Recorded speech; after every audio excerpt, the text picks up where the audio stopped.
Now, if you can remember, on Friday we went through the environments of business. What I'm asking you to do is to essentially replicate what we talked about in class with a company of your choice. So if you have questions about that, hit me up. Actually, you can hit me up now or later in the class. I hope that's all making sense. And this and your LinkedIn page are going to be due by Friday.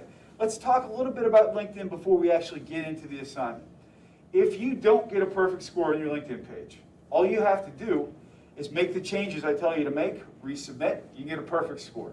There's no reason everybody in this class should not get a perfect score on their LinkedIn assignment. And we're going to cover that in some depth today so you can see what it is that I'm looking for. But before we get there, we have some things that are in the news I want to talk about. Last week, we had the Democratic National Convention. This week, we've got the Republican National Convention. You may be saying, well, this is not a political science class. Why are we talking about this? You're right, this is not a political science class. But the people we elect affect the policies that affect the way we do business. And typically speaking, people have different viewpoints on business, and that shapes their politics to some extent as well. There was an expression an old boss of mine used to me, and it makes perfect sense to me now as a middle-aged man. He used to say, all politics are local. Does anybody know what that means? All politics are local. Here's what it means, guys. The person you elect will control the policies that shape the way you go to school, the policies that determine how much money you take home in your pocket, what kind of benefits we get or don't get from the government. These are all important things. What I would like to do this morning, without putting anybody on the spot, I would like you to tell me, in this election, to you, what are the important issues? If you would go to pollev.com/KentTonkin063, and this is a little bit of word art we're going to create together, I would like to see what your concerns are for the election. What are your big concerns in the 2020 election? I'm going to participate with you too.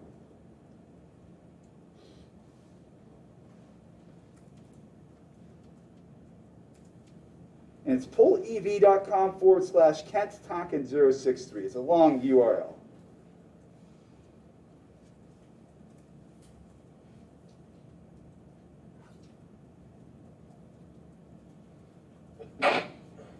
And I'm going to start, bless you. And I'm going to write debt.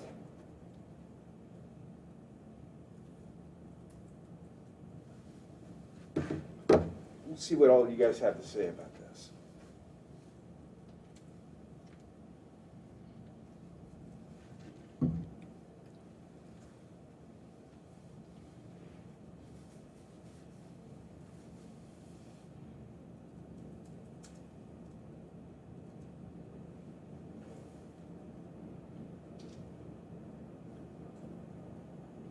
Have any of you guys ever done this live word art before? It's kind of cool, isn't it? And every time somebody types a word that comes up more than once, that word gets bigger. So we're going to see what concerns came up repeatedly. We'll give you guys another minute or two to give this a shot.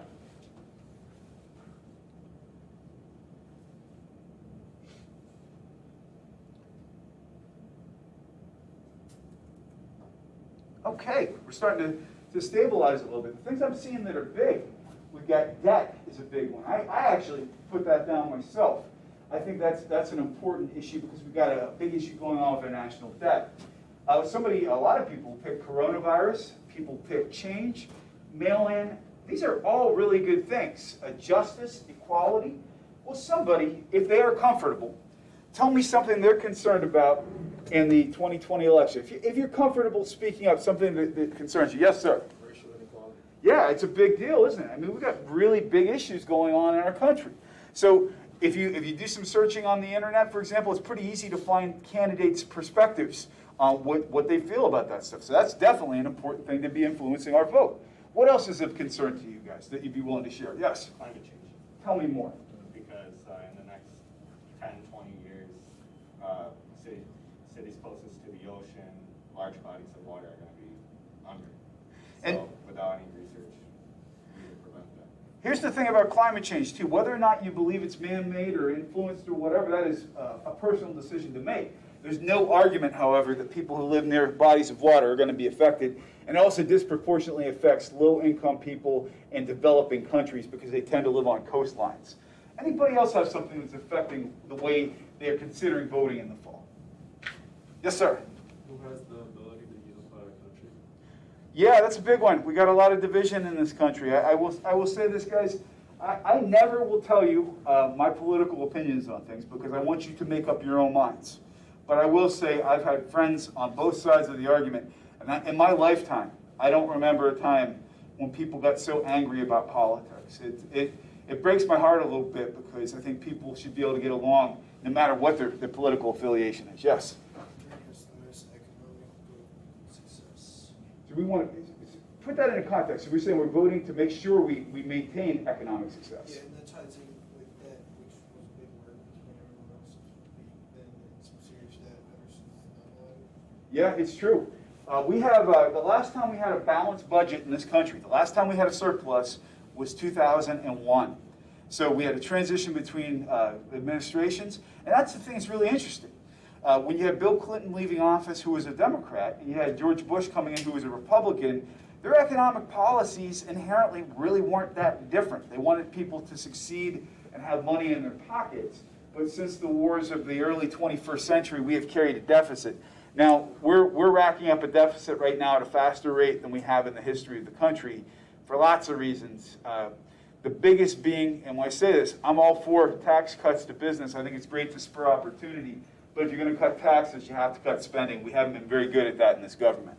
So that's going to be a real problem because when we're borrowing to subsidize our government, who are we borrowing from? We're borrowing our top lenders. I'll give you a hint. Two of them are from Asia and one is from Europe. China's one. Actually, it's a good guess, but it's not France. It is England. So our top three lenders, there's one other. It's an Asian country. Japan. Japan is our top holder of debt right now. I think the UK is number 2 and China is number 3. So we borrow money in the form of bonds from those countries to keep our own government operating. That means either we have to raise taxes here, which nobody likes to hear, or we got to reduce our spending. Yes, sir. Are we still in a serious tight lock with China, or not so much anymore? You mean in terms of like a trade war? Well, I just mean because they sent the virus here. That's where it started. Well, we're definitely, I'm going to leave that argument to the epidemiologists, but I will say we definitely have a trade war going with China. There's no two ways about it. And there's the funny thing about the trade war, too, that gets associated as being a one-person issue. In reality, most people in the United States government, whether they're Republicans or Democrats for years, have known that we have problems in terms of things like intellectual property. That's not a one-sided issue. We definitely have people all over our government who realize that's a problem. Other things, guys. By show of hands, if you're willing to share, how many of you are registered to vote? Awesome. If you're not registered, there's still time to register. Please plan on voting in November. Let your voice be heard. I will go on the record with saying this, guys. Right now, you guys in this class have a choice between two ancient men to be your next president. Both of these guys are over 70. Do 70-year-old men understand your daily life? Probably not. I'd rather see somebody younger in the White House. I will say that. I'm a Gen Xer, and I get irritated that I can't vote for anybody my age for office. And that has nothing to do with political party. It has to do with longevity and being attached to the people. We'll see what that has to say. We need some younger folks getting interested in politics. With that being said, guys, today we're going to talk about LinkedIn. Now, this I know because we're all keeping social distance and we're being safe and everything else. This is a paper printout of the instructions for the LinkedIn assignment. What I'm going to do here, guys, they are also on your Canvas page. If you're comfortable, grab one. I'm going to leave them here for you. If you're not, you can follow along with the instructions right in our assignment. What we're going to be doing is asking you to create your LinkedIn page. In fact, yeah, feel free. Yes, sir. Go ahead and grab one if you like. Anybody who'd like one. But what I'm going to be essentially doing is saying, hey, look, this is what I'm expecting of you in the assignment. If you're not taking a paper copy, if you would go to our Chapter 1 page and you can download this as a PDF, I'm going to be showing you what I'm expecting of you. First off, why should you have a LinkedIn page? Yes, sir. It's good for starting to look for jobs and internships. It's a good social networking. Fantastic. And by the way, it's the third most popular social network after I believe the top two now are Facebook and Instagram, but it's right behind Instagram. That's a great reason. It establishes your personal brand online. Here's the other thing, guys. Once you put it out there and your name is associated, your name will start to show up on Google searches too. You're going to be available to employers. So what I'm going to be showing you today is how to create a decent looking LinkedIn page.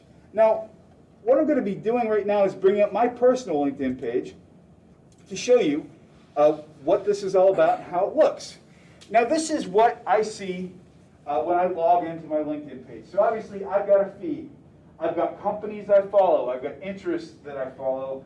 I follow people, for example, like Amazon. I follow Jeff Bezos. I like to see what he's up to. I follow Elon Musk. Right now, what you're seeing is some of the messages that I have going over on the side here. These are people I keep in touch with or I've congratulated about a promotion. An awful lot of the people on this page are my former students. And man, some of them have gone on to really big things. But first things first, this is my profile. And I want to point out a couple of things about the way that you can portray yourself online. So let's go ahead to my profile. Right now, when I log on, this is what I see.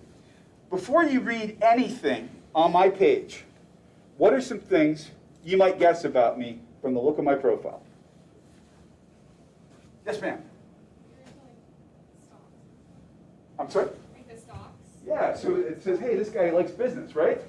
What else might you notice? Just professionally. Yeah, absolutely. I got a tie on.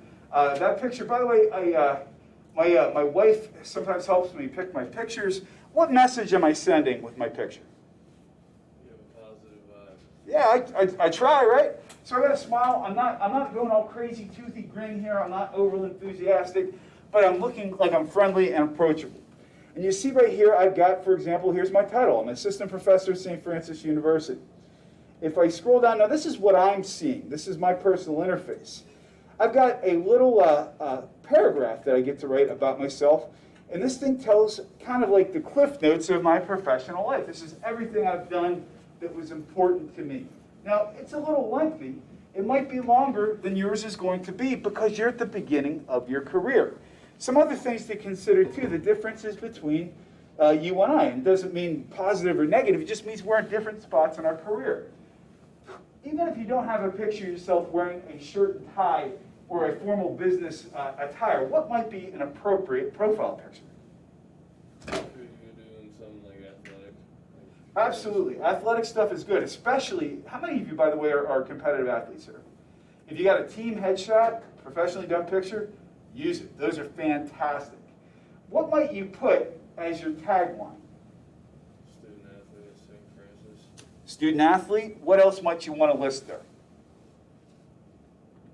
Major. Your major. Absolutely. Like say, for example, I said, how many of you are accounting majors? How many of you are management majors?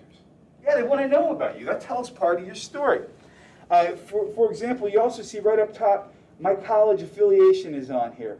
It is able to say, oh, well, this guy has a bachelor's degree from St. Francis. He's working on his doctorate from North Central. Here's something else you may notice. If you look up at the address line up top, there it is, linkedin.com/n/Kent P. Tonkin. My middle initial stands for Patrick. That's a very easy to remember web address. I can put it on my business card. I can put it on my signature on my email. I can do things very easily with it. Now what happens, whenever you sign up for a LinkedIn page, it'll give you a default series of numbers and letters, and you want to get rid of that. You want to claim that profile. Let's scroll on down. If we get down to, for example, you can see some of my recent activity. Here's my experience. This is my resume, essentially online. Now what I did for each position that I've held, I listed a paragraph. You don't have to list a paragraph for this stuff. Bullet points are fine. And guys, here's the other thing too. How many of you, by show of hands, in high school had a job? That's fantastic. Why do you want to list that high school job on your LinkedIn page? Yes, ma'am. To show your experience working. Exactly. You got experience, you got a work ethic. And here's the trick. Even if you don't have a formal job, what are other things you can put down as experience? Community service. Community service, absolutely. When we find out somebody's involved in charity work or community service, what message is that sending to a potential employer? What do you think? They work for like a purpose, not only money. This person is a good human being, and they care about people, and they care about their community. Good things to put on here. Now, what we have in the bottom, in addition to education, I list my volunteer experience separately because I've got 20 years of work experience.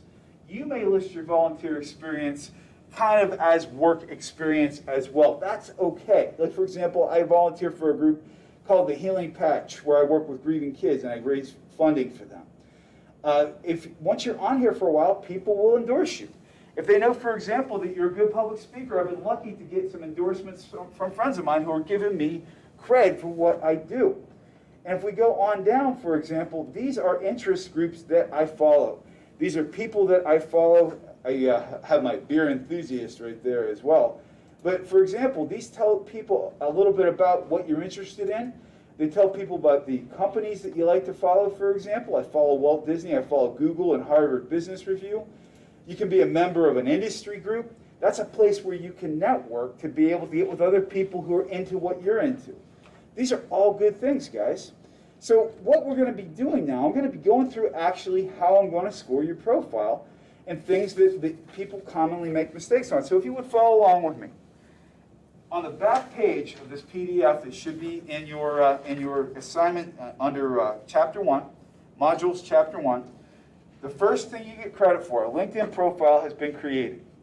You get 5 points just for creating a profile. If you literally signed up and if your name's Bob Smith and Bob Smith has a profile, you just got 5 points just for that.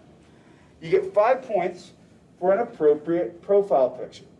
Here are pictures to avoid. Wedding pictures, prom pictures. They look great, but they're not professional. Pictures with other people in them, if you can avoid it. Unless you got a picture with the President of the United States or with Kobe Bryant from back in the day, those are things that are not going to give you any additional credit. Pictures of yourself. A brief profile headline. That means, for example, who are you? I'm an assistant professor at St. Francis University. You're a student at St. Francis University. You're a management major at St. Francis University. Put down what you are. Your summary statement. That's what this is, guys. The write-up in your about section. Who are you and what are you about? For example, you might write on here that I'm a management major at St. Francis and I am very passionate about getting a job or getting a career in this industry. I'm very passionate about learning these things. Whatever you care about, whatever you're interested in, that's what you put there. The next part, a personalized URL. What a URL is a web address. That's up top. Some people have been asking me, how do I get a personal URL? You're welcome, by the way, to follow along with me if you have a LinkedIn page already. Up here, in the upper right-hand corner, it says Edit Public Profile and URL. If you click here, you are able to click on the little Edit button, and you can claim your own personal URL. So you can get your own little piece of LinkedIn.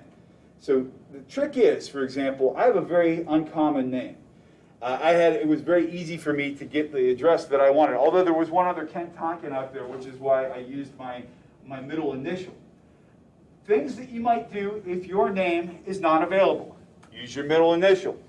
You could also use your birth year. For example, my birth year was 1973, so mine could have been Kent Tonkin 1973. I know it's like there are archaeological digs my age these days, but that could be your public URL. Anytime you're editing, as my voice cracks, every time you're editing your profile, you can go in this way as well to just click Edit Contents, and it makes everything you're looking at clickable and editable. So you can change any of these things. Some people, let's go back to the study, for example, the sheet. The experience section has been added. Even if you have never had a job, if you have never worked anywhere, if you have been in a student club, if you've helped out at your church, if you've picked up litter with a community group, that stuff can count as experience. The student status has been established by completing education section. When you click on your education, it's going to give you an option of picking your university. You're at St. Francis, so you're going to add St. Francis University. Why is that important? Not just by telling the world that you have a college degree, but why else? Like the alumni that can get jobs. Boom. Alumni are powerful as hell, guys. We have alums who are working in high-end positions at Bank of America. We have alums, by the way, one of our recent alums is the number 2 person essentially at the IRS.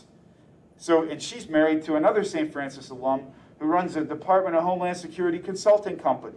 Those are folks who graduated around 2005.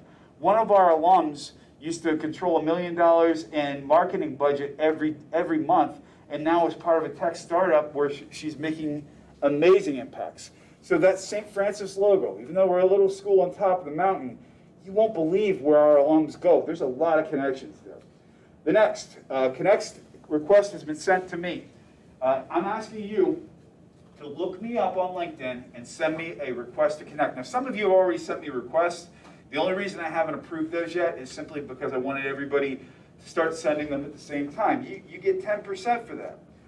Now, I'm also asking you to join a LinkedIn group of something you're interested in. Well, somebody tell me a discipline or major that they're interested in, something that they're doing that they're interested in, or a career. Because I'm going to add it to my group. I'm going to show you how to do it. What's something you're interested in or a company that you love? Do like would you search finance and join something? Finance, perfect.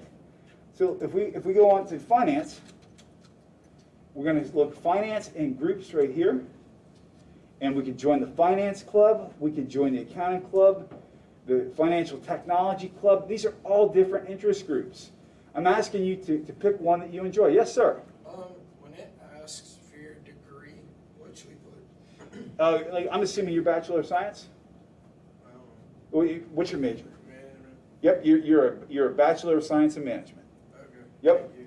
And it's okay to put that you're in progress. You know, that's absolutely great. Now you see here, for example, you might get a request to join. So right now I just requested to join this capital markets group. It may take them a couple of days to get back to you. Somebody who's administering this group may not approve you immediately. That's okay. If you can prove to me that you sent a request to join a group, you get credit for that. I'm not penalizing you for not being a member of a group because you're waiting to join. The next is assignment is submitted by the due date. Yeah, that's important. Get it in by this Friday. Now, do you guys know, how do you prove to me, other than your invitation to me on LinkedIn, how do you prove that you completed the assignment? Connect with you. Submit. Well, you connect, but the other thing I'm asking you to do, for example, let's go back to my LinkedIn page.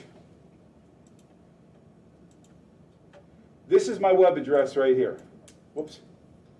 As I destroy that. I'm asking you to copy that and paste it into the assignment so you can send it to me so I can see that you've claimed your personal URL. And that is the whole assignment, other than number 11, which is, guys, none of us are perfect writers. The only good writing in the world is good rewriting. Believe you me, I'm in a process of doctoral work right now, and somebody destroys my writing on a weekly basis. We can all get better. Here's the trick. When you send me your profile, I'm going to scour it with a fine-tooth comb, and I'm going to tell you what verbiage to fix. You fix it, you get a perfect score. That's 20 points. It's a big part of your score. Why is it important to have good quality writing on a page like this? Yes, ma'am. Because jobs are looking at it, so they want to see like if you're looking to make sure everything's correct before they look at it. Exactly right. My favorite expression. How a person does one thing is how a person does everything. That means, for example, this is one of my flaws. If you go to my office, it's never totally neat. It's a little cluttered or a lot cluttered. Guess what? My car is a lot cluttered too.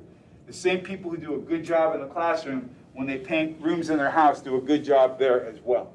So they want to see what kind of person you are. Show them that you took the time to make sure your verbiage was correct. That's the outline of the assignment. What questions do you have? So how do you make your own URL again? Yep, it's okay. Go ahead into LinkedIn, and when you see, for example, if you scroll up to the top, it says Edit Public Profile and URL. I don't see that. Let me see where you're at. Okay, go ahead and click on your picture there. It's going to take you back, and right there. Yeah, anytime you're trying to edit your profile, if you're seeing your profile and you can't edit it, click on your picture. It usually will take you back, or you can click on the little Me button up here, and you can edit it all through this as well. It's an excellent question. Other questions, guys? Yes, ma'am. For the summary, what should we be like Well, let's think about it this way. Remind me, what's your major? Economics. You might state, for example, I'm an economics major, and I am interested in the following. For example, if there was a particular economic theory you're interested, or if there's a particular market or business you're interested in, or even if you have an idea about your career path, you put that there as well. It's totally cool to put things like your interests. Like, for example, if you read mine, you'll read things like, for example, that I love music and hiking, for example. I put that in there just so somebody gets to know me a little bit. If you had to tell somebody who you were in like 2 to 3 minutes, what would you put in there? Yep. Other questions, guys? By the way, I know that we're formal because it's business. I love it when people talk about their passions in there.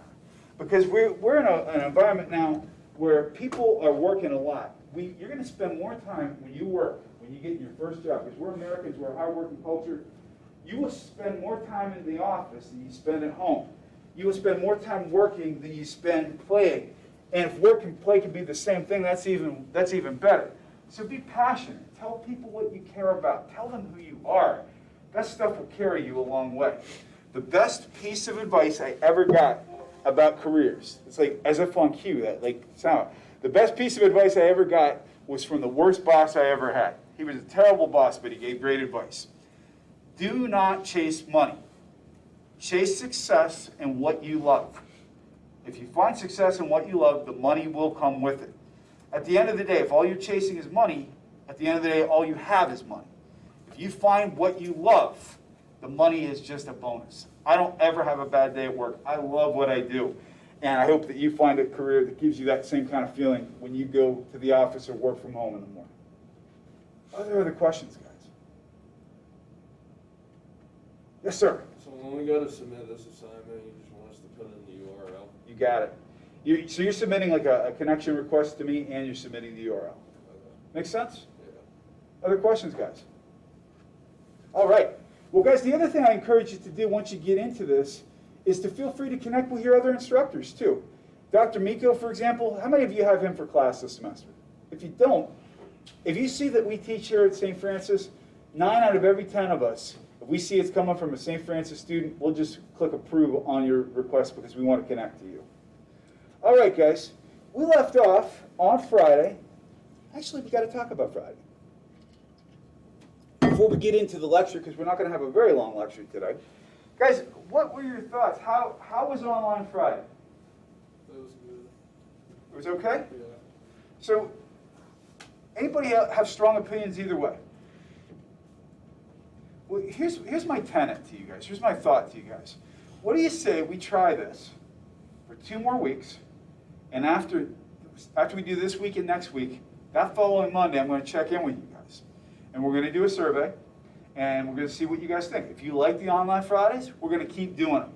If you don't like it, we still have this room available, and we'll start going. Yes, ma'am? Hey, those that have class right after, is it okay if we get off right after 50? Absolutely. Yeah. I'm sorry that we probably went a little long, didn't we? Just a little bit. Yeah, sorry about that. Yeah, if you got to make it to a class, you absolutely can sign on that. Other questions? And I promise I'm not going to go right to the end of the next time either. Other questions, guys? All right, here we go. Guys, it is a Monday all day, but we're going to try to make it here's your lame grade school teacher comment for the day. We're going to make Monday a fun day, and we're going to talk about what the standard of living is. Guys, we have a high standard of living here in the United States. Please put away your phones while we're talking about this stuff. Our standard of living means what can we buy and what can we afford. If we can't afford it and we're buying things anyway, what are we buying them on? Credit. You got it, and that's something we have to pay back. So right now, in terms of the United States, we do pretty good. Most people have disposable income. That means we have a positive ratio. And for example, other workers in the world make more money than us, but we tend to have more money left over. Why is that, guys? So if you go to some place, for example, there are countries like Germany where people make more money than we do for the same jobs, but we tend to have more in our pockets. Why is that?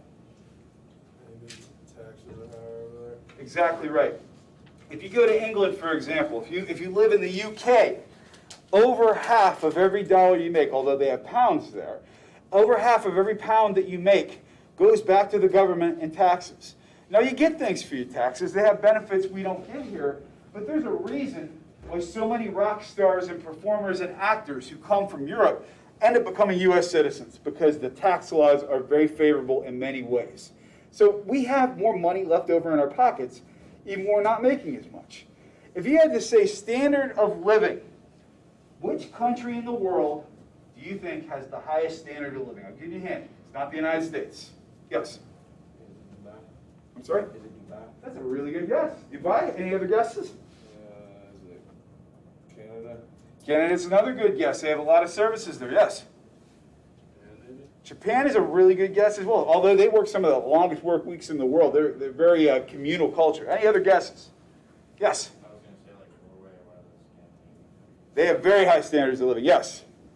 Can you define what you mean by standards? Well, the standard of living, according to the World Economic Forum, we're going to give you the criteria too in which they determine that. But think about things like longevity, health, income, all those sorts of things. So we got to guess for China. According to the World Economic Forum, Norway has the highest standard of living in the world. And the criteria that they judge this on, they use a thing called the Social Progress Index, and here's what they calculate. Basically, how many people are having their basic needs taken care of? Can they get health care? Are they living in a clean place? Do they have a place to sleep? Do they have access to education? And do they have high technology access and life expectancy? And do they have opportunity? So based on those standards, Norway came out number 1 for 2019. The United States, we came out about 26th.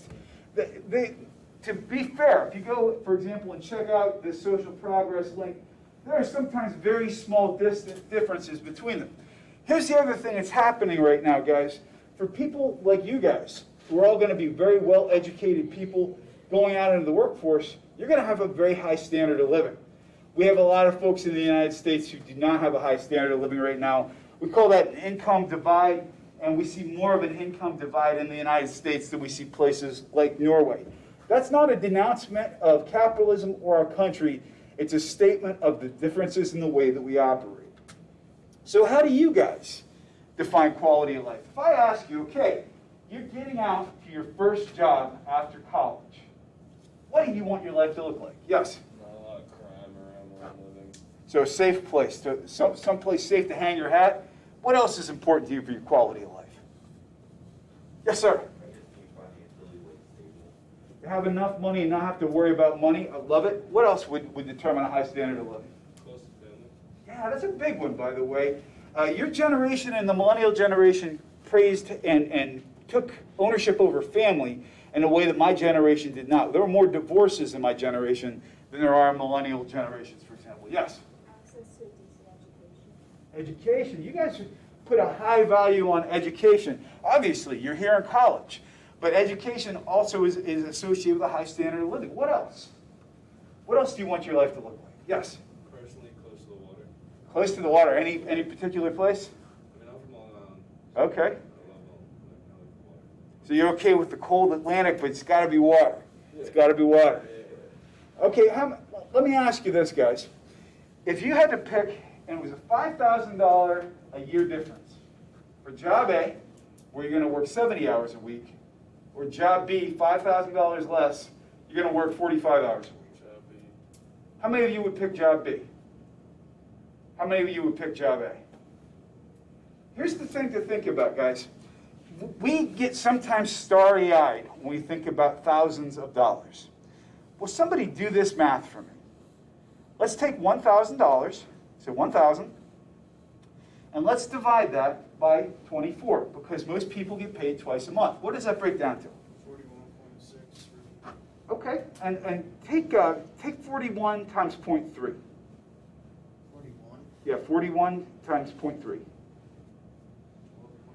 So we take 12 bucks out of that. So let's say we're making about, for every $1,000 you add to your paycheck, once you take taxes out, you're adding about $30 to your paycheck twice a month. So when people say that this job is, well, you're making $5,000 more here, sometimes it doesn't add up if the other job is something you really want to do. Keep that in mind when you're signing on the dotted line. Here's the other thing to think about here, guys, because we're talking about the value of work and quality of life. If you all get your first job out of college, and I hope you do, for $100,000, by the time your employer pays for your benefits, I mean your health care, your retirement, all these things, what is that job actually worth? Half that. It's not, it's actually pretty close, yes. Didn't we say it's like 30% out, so 70,000? Well, it's 30% on top of that, so it'd be 30,000, but your math, you're on the right line.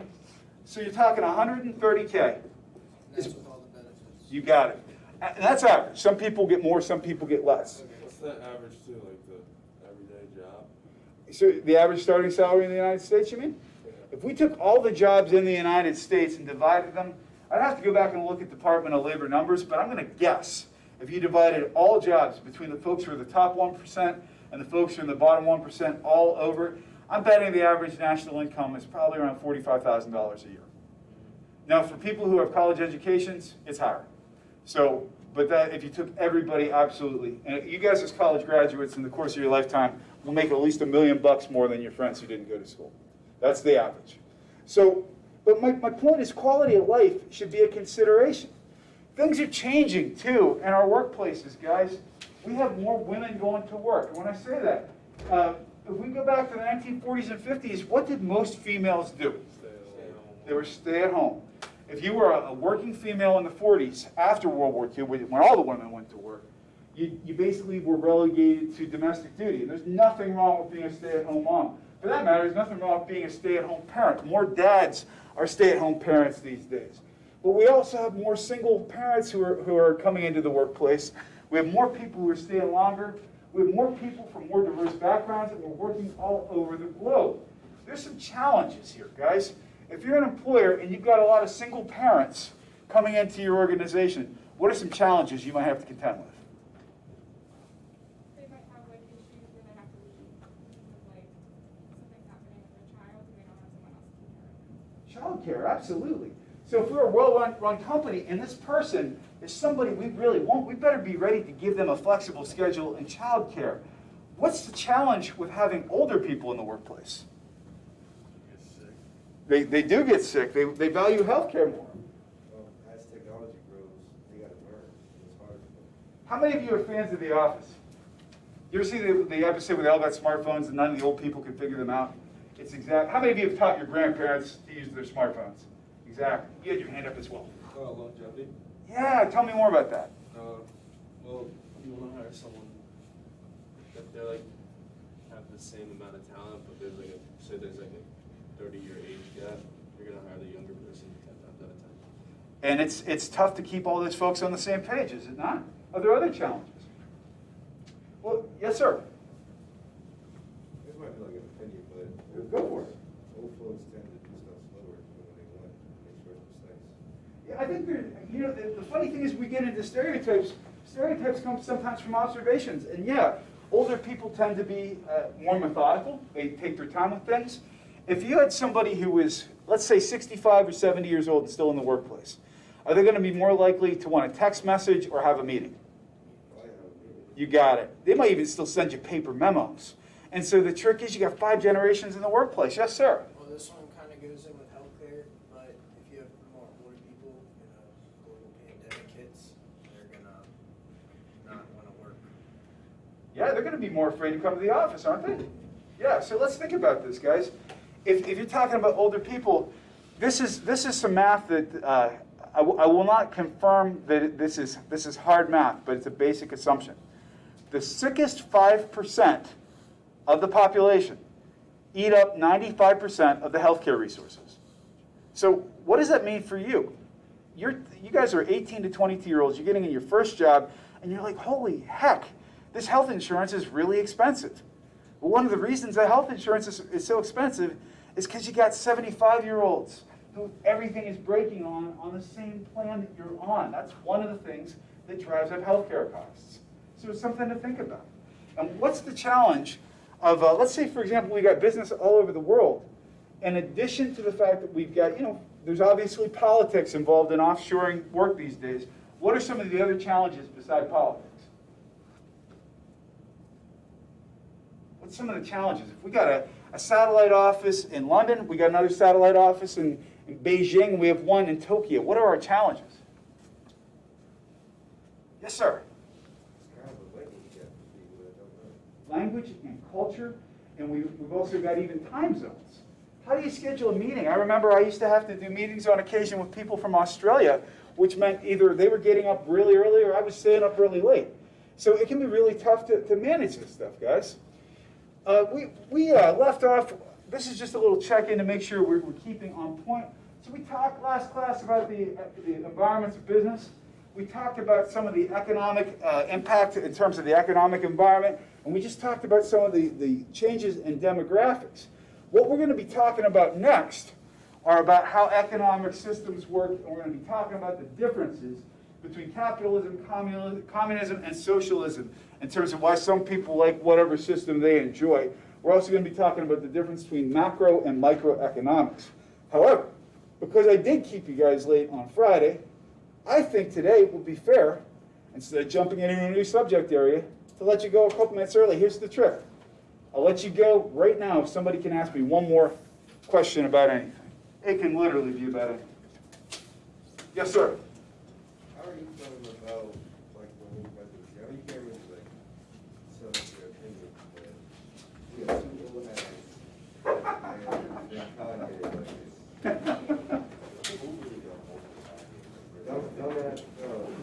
Dumb kids will vote for Trump. It's really sad that we have to choose between Biden and Trump. Here's what I'll tell you.